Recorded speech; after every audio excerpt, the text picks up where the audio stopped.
Buksan po natin ang ating mga Biblia sa aklat ng Acts, chapter 2, beginning verse 42 until 47 po ang ating pagbasa. Let us all read. And they were continually devoting themselves to the apostles' teaching and to the fellowship, to the breaking of the bread, the prayer upon every soul, and many wonders and signs were taking place through the apostles. And all those who had believed were together and had all things in common. And they began selling their property and possessions, adding them up with all, as anyone might have need.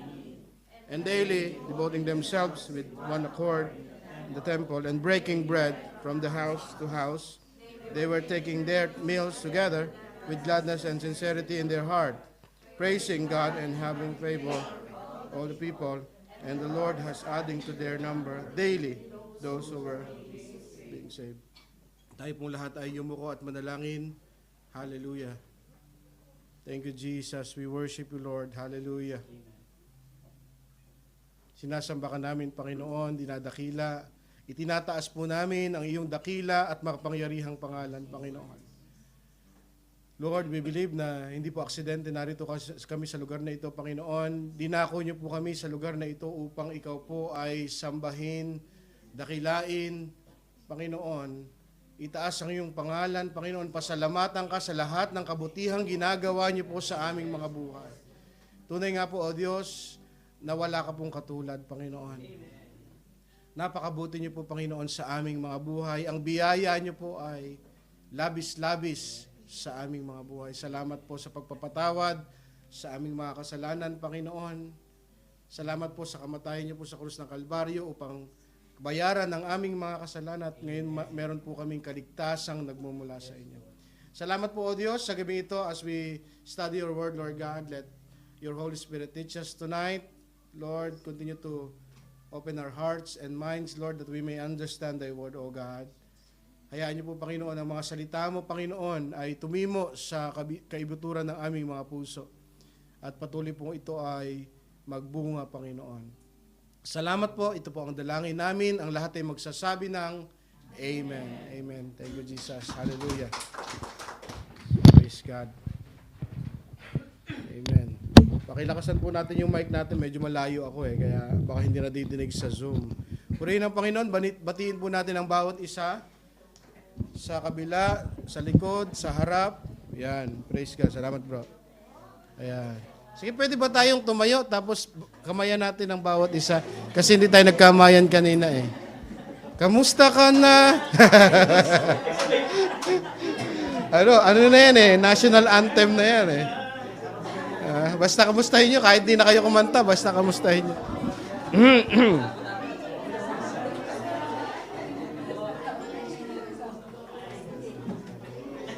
Sige po, batiin natin ng bawat isa.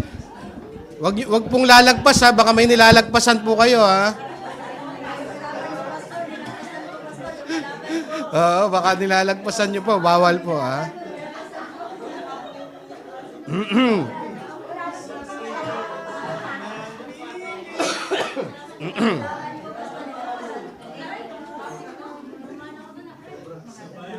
Amen.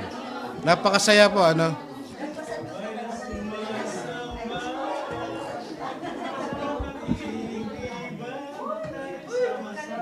Ayun, may worship leader.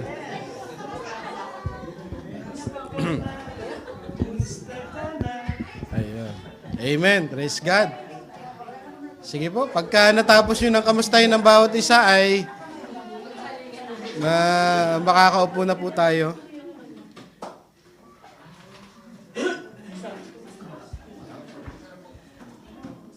Ayun, praise the Lord.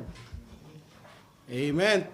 Handa na po tayong mag-aral ng salita ng Panginoon. Amen. Praise God. Bago po tayo magpatuloy, gusto kong magpasalamat sa Panginoon sa matagumpay na celebration ng ating anniversary. Hindi ko na po iisa-isahin, yung ating mga kapatid, lalong-lalo na yung ating mga committee head na siya pong nagpagal sa ating pong celebration. Lahat po tayo may part sa gawain na ito. Kung wala po yung contribution po natin monetarily or yung ginawa po ninyo ay hindi magiging matagumpay po yung ating gawain. Ang pinakamahalaga po, naparangalan natin ng Panginoon. Amen? Praise the Lord. Ulitin ko po, this church is not about me. This church is not about the name of the church, but it's about God Himself. Amen? It is because of God bakit po tayo nagtitipon-tipon at nagse-celebrate. Amen? Praise God. Ating pong pag-aaralan ay pagpapatuloy po natin yung ating series, which is commitment. Amen? Committed ka na ba? Sabi mo sa katabi mo, committed ka na ba? Tandaan natin, there is no such thing as partial commitment. Wala pong ganon. Hindi kalahati. Ang commitment ay hindi one step forward, one step backward. Hindi po ganun ang commitment. Ang commitment ay buong puso. Makikita rin natin last time, ang commitment ay, ang testing of commitment ay makikita natin saan? Sa pagsasakripisyo. The ultimate test of commitment is sacrifice. Ano na ang ating nasacrifice sa Panginoon? Para masabi natin committed talaga tayo. Yun po yung ating last time. Ipagpapatuloy po natin yung ating series. Ang ating pong topic is about fellowship. Commitment to the fellowship. Alright? Commitment to the fellowship. Hindi purong spelling yan. Double meaning yan. Fellowship. Let us be committed to the fellowship. Yun po yung ating proposition. Let me share a short story. Someone once called a preacher to say he wanted to place church membership. May tumawag daw po kay pastor. Sabi niya, Pastor, gusto ko pong magpa-member sa church. Sabi po nung kapatid. But he went on explain that he did not want to worship. Nagbigay po siya ng mga kondisyones. Pastor, gusto ko pong maging member ng Aletheia, for example. For example lang. Tapos sabi po niya, pero meron pong kondisyon. Ayun, may kondisyon. Sabi niya, but he went on explain that he did not want to worship every week. Ayaw niya, minsan lang. He doesn't want to worship every week. Study the Bible, visit the sick, or serve as a leader or teacher. Ayaw niya. Magiging member ako pero pera itong mga bagay na ito.